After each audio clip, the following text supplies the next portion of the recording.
Aujourd'hui, on va décortiquer les comptes de la ville de Bastia. Tout part de l'enquête d'un citoyen, et ce qu'il a trouvé, eh bien ça soulève de vraies interrogations sur la santé financière de la ville. Le cœur du problème, c'est cette question. Comment est-ce possible? Comment un bilan qui semble super positif peut en fait cacher un déficit de plusieurs millions? C'est le point de départ de toute cette affaire. Alors, voilà ce que disent les documents officiels. Fin 2024, tout va bien, la ville de Bastia a une trésorerie positive avec un bel excédent de plus de 11 millions d'euros. Ça a l'air plus que confortable, non? Sauf que, voilà le hic. Un citoyen, Frédéric Poletti, a mis le nez dans les comptes. Et lui, il arrive à une conclusion totalement différente. Selon ses calculs, il n'y a pas d'excédent du tout. Au contraire, on parlerait d'un déficit de plus de 3,6 millions d'euros.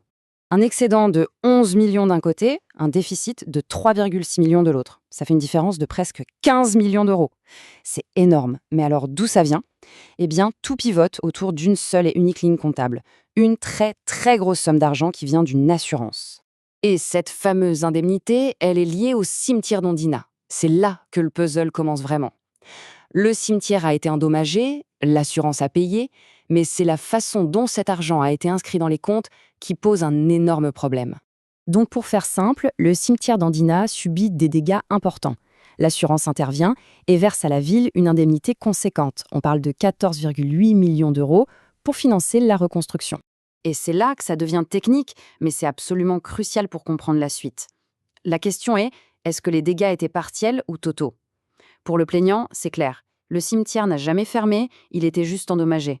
Donc, les dégâts sont partiels. L'argent de l'assurance aurait dû être mis de côté pour l'investissement, c'est-à-dire pour les travaux. Mais la mairie, elle, a une autre lecture. Pour elle, d'un point de vue comptable, le sinistre est total. Et ça change tout, parce que ça lui permet d'inscrire cette somme en fonctionnement comme une recette ordinaire. Et ce qui est intéressant, c'est que le plaignant ne sort pas ça de son chapeau. Il s'appuie sur un rapport d'expertise judiciaire. Et que dit ce rapport? Il dit en substance que la reconstruction complète n'était pas la bonne solution et qu'il fallait s'orienter vers des solutions réparatoires.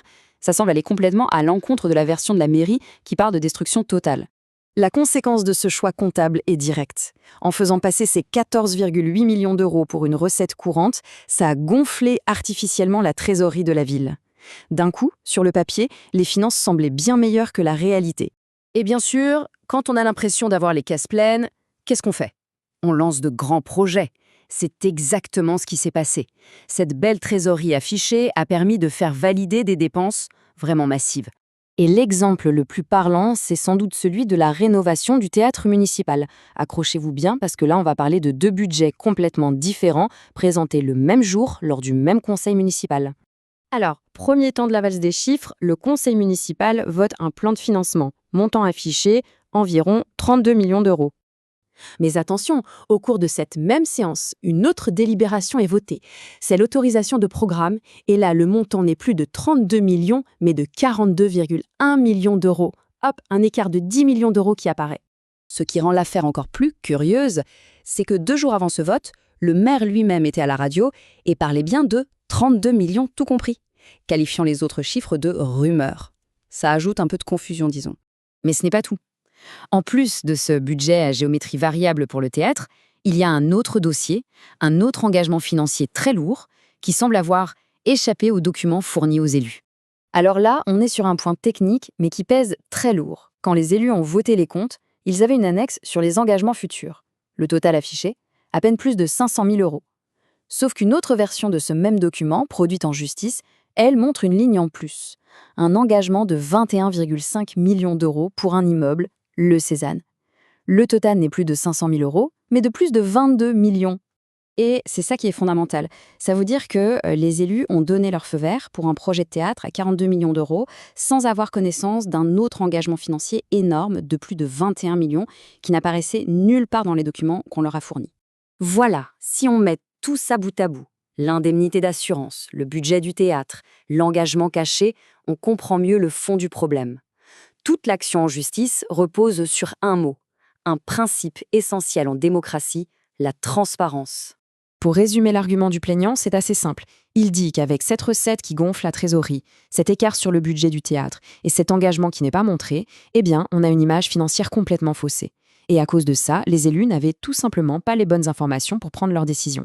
Et quand on regarde la chronologie, c'est assez parlant. Étape 1, on présente un bilan avec un gros excédent. Étape 2, fort de ce bilan, on vote des dépenses massives. Et puis étape 3, surprise, peu de temps après, la ville est obligée de demander une ligne de crédit de 4 millions d'euros juste pour ses besoins de trésorerie. Ça montre bien qu'il y a un décalage entre l'image et la réalité du terrain. Aujourd'hui, c'est le tribunal administratif qui doit trancher.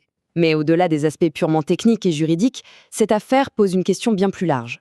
Finalement, au-delà des chiffres, quel niveau de clarté et de transparence est-on en droit d'attendre de la part de ceux qui gèrent l'argent public ?